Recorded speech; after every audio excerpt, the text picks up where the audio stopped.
Vamos ler a palavra de Deus neste instante, no Evangelho segundo João, capítulo 9, a partir do verso 13 até o 25, sobre o cego de nascença que Jesus curou. Levaram, pois, aos fariseus o que dantes fora cego, e era sábado, o dia em que Jesus fez o lodo e lhe abriu os olhos. Então os fariseus, por sua vez, lhe perguntaram como chegar a ver, ao que lhes respondeu: ele aplicou lodo aos meus olhos, lavei-me e estou vendo. Por isso alguns dos fariseus diziam: esse homem, referindo-se a Jesus, não é de Deus, porque não guarda o sábado. Diziam outros: como pode um homem pecador fazer tamanhos sinais? E houve dissensão entre eles. De novo perguntaram ao cego: que dizes tu a respeito dele, Jesus, visto que te abriu os olhos, que é profeta? Respondeu ele. Não acreditaram os judeus que ele fora cego e que agora via, enquanto não lhe chamaram os pais, e os interrogaram: é este o vosso filho, de quem dizeis que nasceu cego? Como, pois, vê agora? Então os pais responderam: sabemos que este é nosso filho, que nasceu cego, mas não sabemos como vê agora. Ou quem lhe abriu os olhos, também não sabemos.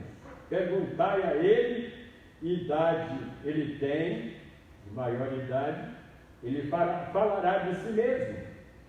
E isto disseram seus pais, porque estavam com medo dos judeus, pois estes já haviam assentado que alguém que confessasse ser Jesus Cristo fosse expulso da sinagoga. Por isso é que disseram os pais: ele tem idade, interrogai-o.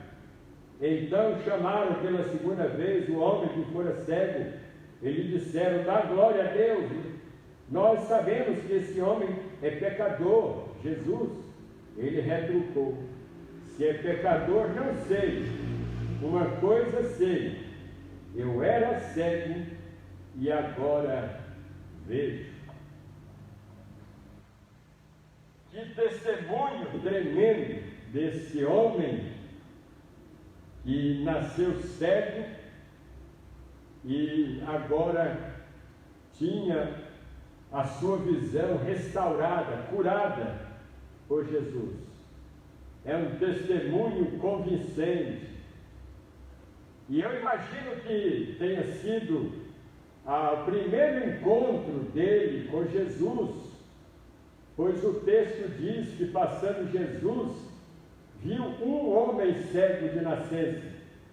É interessante que, contrastando com as demais pessoas que Jesus curou, não foi ele quem pediu para ser curado, mas o próprio Cristo foi quem decidiu curá-lo, usando mais uma vez a saliva, como fez com o surdo e gago de Marcos, capítulo 7, e o cego de Betsaida, de Marcos, capítulo 8, respectivamente. Este cego de João, capítulo 9, teve um conhecimento gradual de Cristo, conhecimento sensorial, auditivo, visual, mas também espiritual. Agora, por que Jesus cuspiu na terra, formando lodo, untando os olhos do cego e pedindo que se lavasse no tanque de Siloé? Será que com isso Cristo estava incentivando os curandeiros a usar elementos materiais para processarem curas? Porque, além do sal grosso, rosa ungida, azeite, água do Jordão, não usam também a saliva? Tem algum poder esses elementos? Onde está o poder? Nos elementos ou na pessoa de Cristo? É isso que nós temos que considerar à luz da palavra de Deus. Nós vamos abrir o Evangelho segundo Mateus, capítulo 23, de 16 a 22. A palavra do Senhor nos fala o seguinte: 16. Ai de vós, guias cegos, que dizeis: quem jurar pelo santuário, isso é nada. Mas se alguém jurar pelo ouro do santuário, fica obrigado pelo que jurou. Insensatos e cegos, pois qual é maior, o ouro ou o santuário que santifica o ouro? E dizeis: quem jurar pelo altar, isso é nada. Quem, porém, jurar pela oferta, quem está sobre o altar fica obrigado pelo que jurou. Cegos, pois qual é maior, a oferta ou o altar que santifica a oferta? Portanto, quem jurar pelo altar, jura por ele e por tudo que sobre ele está. Quem jurar pelo santuário, jura por ele e por aquele que nele habita. E quem jurar pelo céu, jura pelo trono de Deus e por aquele que no trono está sentado. Então, Jesus quer mostrar que não devemos fazer inversão de valores, ou seja, valorizar aquilo que é secundário e desprezar aquilo que é prioritário. Então, irmãos, aquilo que Jesus fez com aquele cego de cuspir no chão, fazer lodo, passar nos olhos, não há absolutamente nada em relação a isso, né? O que ele quer nos ensinar e mostrar para aquele homem é o seu grau de obediência. Até que ponto ele estava disposto. Jesus poderia muito bem chegar para ele e dizer: abra os seus olhos, e ele abriria e estaria curado, ou então tocaria em seus olhos e com o toque de suas mãos as suas vistas seriam recuperadas. Ele poderia fazer muito bem assim, mas o que Jesus fez, né, com esse processo de saliva, de cuspir no chão e de pedir ao cego que fosse ao tanque de Siloé, era para provar, era para testar a obediência, a fé daquele homem, até que ponto ele estaria pronto para obedecer a palavra de Cristo. E é interessante que Siloé significa enviado. Esse tanque localizava-se na extremidade de um túnel e foi cavado por Ezequias, que transportava na época a água da fonte chamada Virgem, daí o nome Águas Enviadas, e simboliza o fato que Cristo foi o enviado de Deus, e é Ele que lava através do seu sangue purificador, e através da iluminação do Espírito, nossos olhos espirituais são abertos. Os discípulos, conhecedores que eram dos preceitos da lei, eles interrogaram, interpelaram a Cristo dizendo: mestre, e eles queriam pegar Cristo numa fraqueza, né? Uma pergunta capciosa, maliciosa: mestre, quem pecou, este que era cego ou seus pais, para que nascesse cego? Porque conforme Êxodo capítulo 20, versículo 5, Deus disse que visitava a iniquidade dos pais dos filhos até a terceira e quarta geração. Mas como a função de Cristo foi de cumprir a lei para instaurar a dispensação da graça, ele respondeu: nem ele pecou, nem seus pais, mas foi para que se manifestasse nele as obras de Deus. Irmãos, não há fatalidade, nem infortúnio, nem má sorte, nem azar dentro dos planos de Deus. Quando nasce uma criança deformada, deficiente, não é porque Deus quis que assim o fosse, ou que ele não estava amando os pais dessa criança, ou estava desprezando esta criança. Não, ela nasceu com esse problema porque Deus tem um propósito na vida dessa criança. Nós temos, eu já narrei, falei tantas vezes sobre o testemunho de Helen Keller, que nasceu cega, surda e muda. E aquela mulher, durante o período de sua vida, ela vivia no seu mundo interior, porque não podia comunicar com os pais, porque era muda, não podia enxergar ninguém, porque era cega, não podia ouvir o que as pessoas diziam, porque era surda. Mas sabe o que Deus fez? Deus enviou uma professora especializada nessas deficiências para ajudar, instruir e ensinar a Helen Keller. E com o passar dos anos, Helen aprendeu a se comunicar com o mundo, com as pessoas, através do tato, do toque, nas mãos da sua professora. Então, cada toque significava uma letra ou um número, e assim ela aprendeu a se comunicar, e aquela professora era a sua intérprete, e ela viajou por muitos lugares do mundo, inclusive no Brasil. Helen Keller esteve uma vez para dar o seu testemunho. Então, a deficiência de Helen Keller não foi uma evidência da ira de Deus ou do esquecimento de Deus, mas Deus usou a vida dela para conduzir pelo mundo afora muitas vidas, muitas pessoas ao conhecimento de Jesus Cristo. Notem que esses fariseus, eles deliberadamente se colocaram como inimigos de Cristo. Eles estavam atentos e acompanhavam de perto o ministério, tudo que Cristo fazia, para verem se apanhava Cristo em algum descuido, em alguma falta. E agora eles encontraram uma, entre aspas.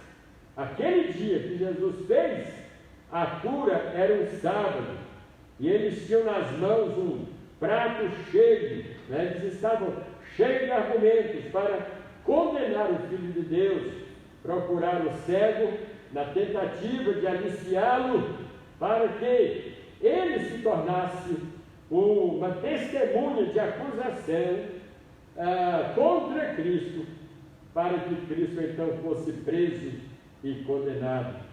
Quiseram convencer o cego de que aquele homem que fizera tal milagre era pecador. E a resposta do ex-cego foi fulminante e fruto de um testemunho real.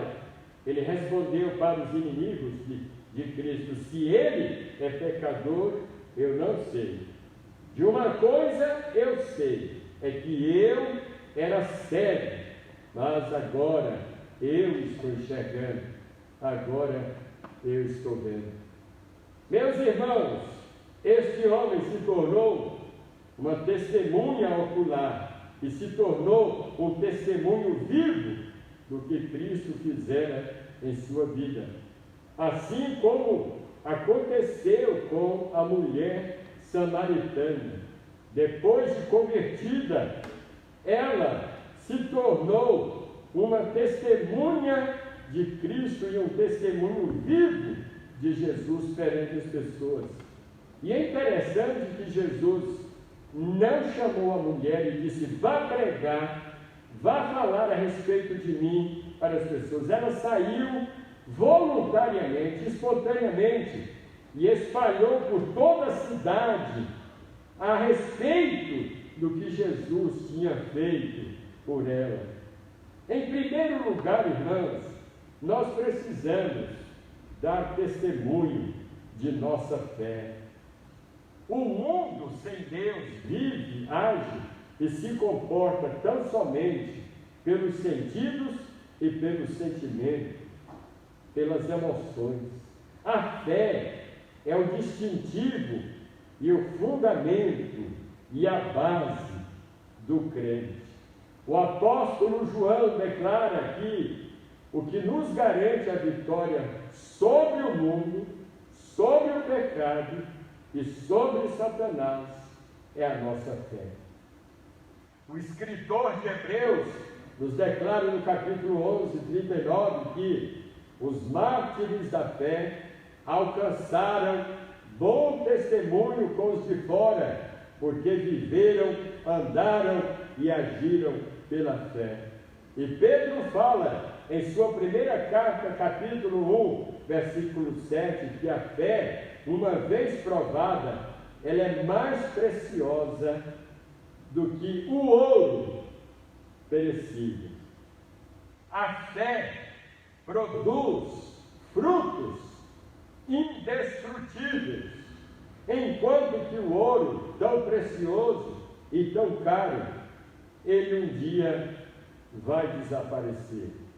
Em segundo lugar, nós precisamos dar testemunho, além da nossa fé, precisamos dar testemunho da nossa salvação. Irmãos, nós estamos calados, nós estamos parados. A impressão que se tem é que a nossa salvação, ela vale muito pouco, a ponto de não valer a pena dizer para as pessoas que nós somos salvos. O testemunho da mulher samaritana, como nós falamos, foi contagiante, irmãos. Ela saiu de casa em casa, de rua em rua, de bairro em bairro, dizendo, pregando, testemunhando: venham ver um homem que me disse tudo o que eu tenho feito, que transformou a minha vida. João capítulo 4, verso 39.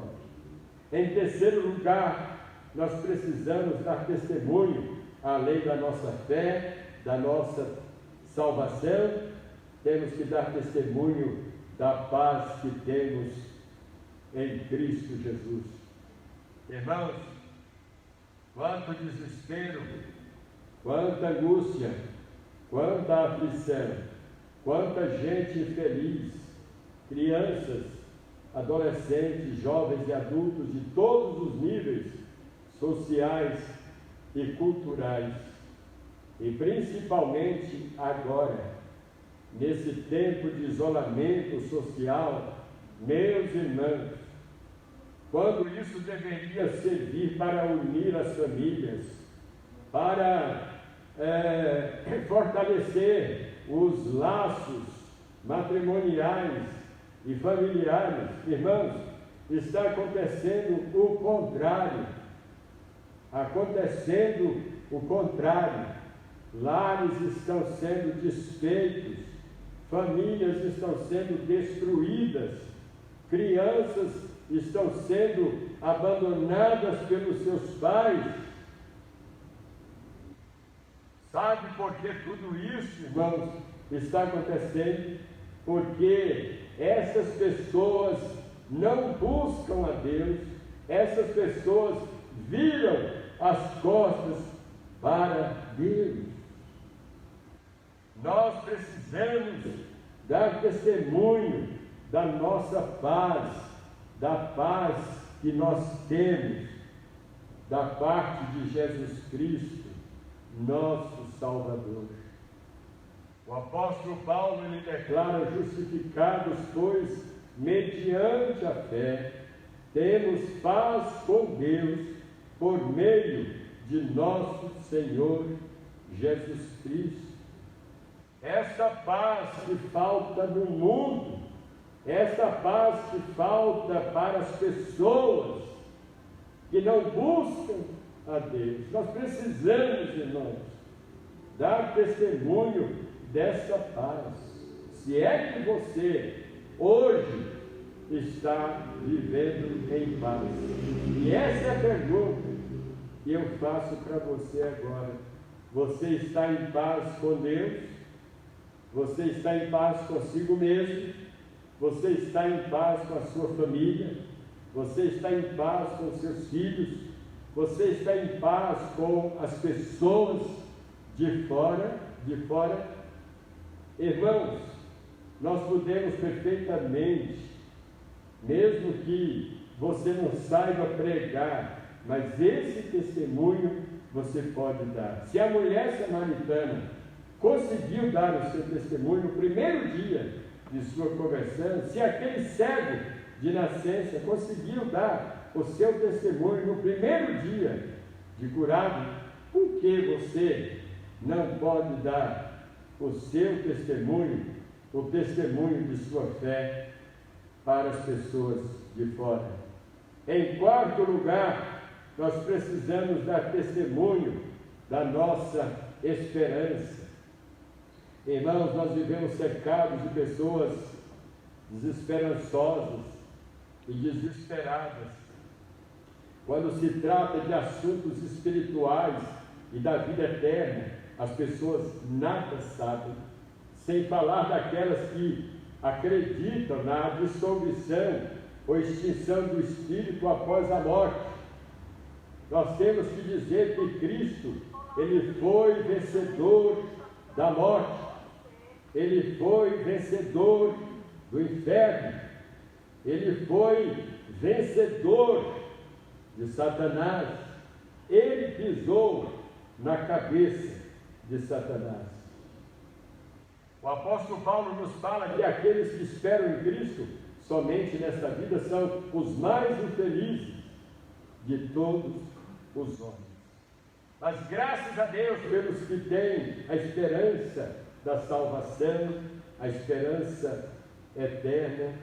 Eles não aguardam, eles não esperam em Cristo somente nesta vida,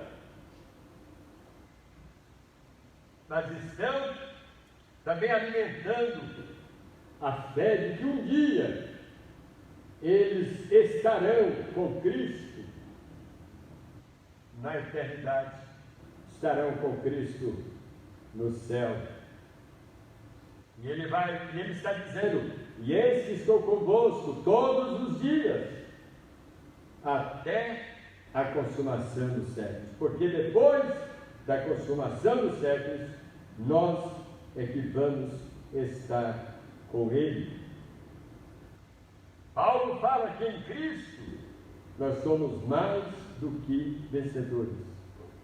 Veja bem, se nossa vitória veio de Cristo, se Ele ganhou, teve a vitória completa, essa vitória também é nossa, nós temos direito a ela. Por isso, nós não temos motivos para temermos a morte, para temermos a coronavírus ou o coronavírus. Nós não temos medo, porque o Senhor está acima de todas as pragas, de todas as mazelas, de todas as maldições que existem no mundo. E a Bíblia fala que Satanás é o pai de toda maldição. Ele é o mentor, é o cabeça, é o autor, é o responsável pela presença da maldição no mundo. Mas, irmãos, nada dessas coisas são capazes de nos derrotar de nos destruir, porque, irmãos, a nossa esperança não é uma esperança humana, não é uma esperança frustrada, não é uma esperança circunstancial, mas é uma esperança viva, Cristo em nós, a esperança da glória. Por isso temos que ajudar, irmãos, essas pessoas que estão por aí. Agora você pergunta, mas pastor, como é que eu vou falar se eu estou preso ou presa, se eu estou confinado, isolado em minha casa? Use os meios de comunicação que você tem aí, o seu celular, o seu telefone, para comunicar a sua esperança para os que estão de fora.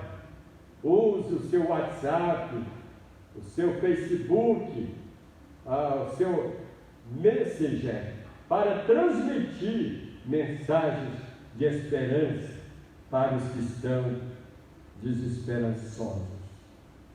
Em quinto lugar, irmãos, nós precisamos, além de darmos testemunho da nossa fé, da nossa salvação, da nossa paz e da nossa esperança, nós precisamos também dar testemunho de que Cristo vai voltar. E olhem bem, para muitos que esperam em Cristo somente nesta vida, essa mensagem não tem valor, não tem crédito, não é digna de crédito. Mas nós cremos que um dia Jesus virá para nos levar, para estarmos com Ele no céu. E Ele fala isso na oração sacerdotal de João, capítulo 17. Para que onde eu estiver, e vós estejais também comigo. Ele deseja que estejamos com Ele. Estamos espiritualmente hoje com Ele, mas um dia estaremos face a face, presencialmente, com Cristo. Isso não somente por um período de tempo, mas por toda a eternidade. Precisamos dar testemunho de que Cristo vai voltar. Vamos falar com ênfase, com autoridade, com ousadia, para que as pessoas vejam, percebam, ouçam que temos convicção, certeza no que falamos e cremos no que nós testemunhamos. O apóstolo João declara na primeira carta, capítulo 1, versículos 1 e 2, o que era desde o princípio, o que temos ouvido, o que temos visto com os nossos próprios olhos, o que apalpamos, as nossas mãos, o que contemplamos, e as nossas mãos apalparam, pegaram, tocaram, com respeito ao verbo da vida, Jesus. E a vida se manifestou, e nós a temos visto, e dela damos testemunho, e anunciamos a vida eterna, a qual estava com o Pai, e nos foi manifestada. Irmãos, esse testemunho nós temos que deixar, de que um dia Jesus virá, e quando Ele vier, Ele vai levar para si aqueles que são dele, aqueles que um dia o receberam como único e total e suficiente Salvador. E a mensagem que Ele deixa para que nós estejamos de sobreaviso, preparados para a vinda dele para nos levar, é esta, de Lucas 21, verso 28. A hora, ao começarem estas coisas a suceder, exultai e erguei as vossas cabeças, porque a vossa redenção se aproxima. Eu gostaria nesta noite que você, meu irmão, minha irmã, alimentasse o seu coração, e guardasse com você esses 5 testemunhos que precisamos dar o testemunho da nossa fé, o testemunho da nossa salvação, o testemunho da nossa paz, o testemunho da nossa esperança, o testemunho e o testemunho de que Jesus Cristo vai voltar para nos levar a fim de estarmos com Ele para sempre. Portanto, nesses dias de isolamento, não deixe que a sua paz seja afetada, que a sua harmonia com a sua família seja prejudicada, que a sua comunhão com seus familiares seja rompida.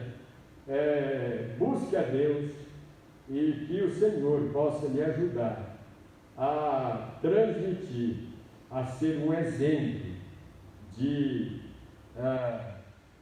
paciência, de confiança nas promessas de Deus, porque brevemente Ele virá, e quando Ele vier, tudo vai ser diferente para nós, porque aí nós vamos estar com Ele numa experiência inigualável, sem mais experimentarmos as dores do pecado, porque tudo que é ruim ficará para trás e nós seremos iguais aos anjos que vivem com Ele na glória. Que Deus nos abençoe.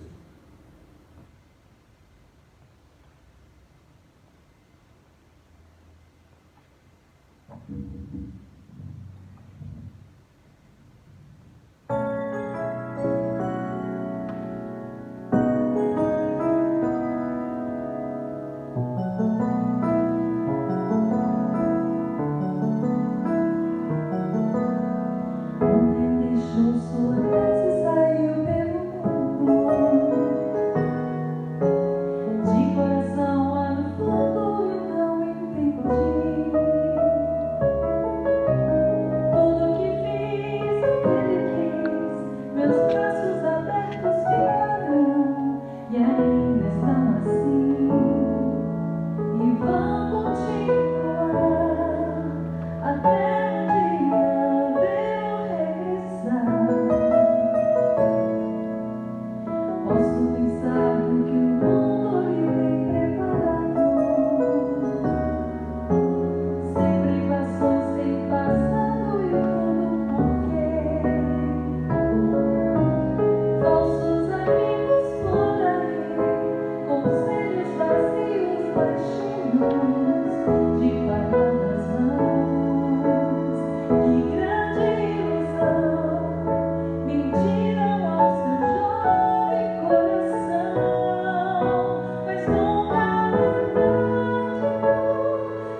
nosso culto desta noite.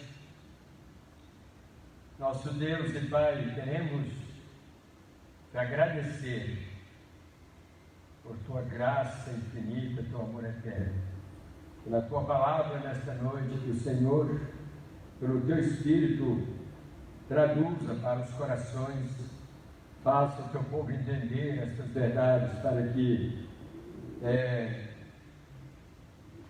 nossas vidas sejam diferentes, nosso comportamento e nossa atuação neste mundo seja marcante, possamos deixar rastros, marcas, por onde passarmos, como pessoas que são seguidoras, que são filhas, que são servos teus. Que o Senhor nos ajude, nos abençoe e nos conduza, ó Deus, pelo caminho da tua vontade. E ao pedimos, Pai, que o Senhor abra as portas para que logo nós possamos sair desse isolamento e que as coisas voltem ao normal, comércio, escola, igrejas. Ó Deus, ajuda-nos. Queremos que a tua vontade seja feita, mas que o Senhor manifeste o teu poder, principalmente nos corações de governantes que estabelecem, que determinam, Deus, sem ao menos buscar a tua orientação, mas que a tua vontade prevaleça sobre a vontade humana. Nós pedimos, Pai, a tua bênção sobre cada família, sobre cada servo teu, nesta noite, em nome de Jesus. Amém.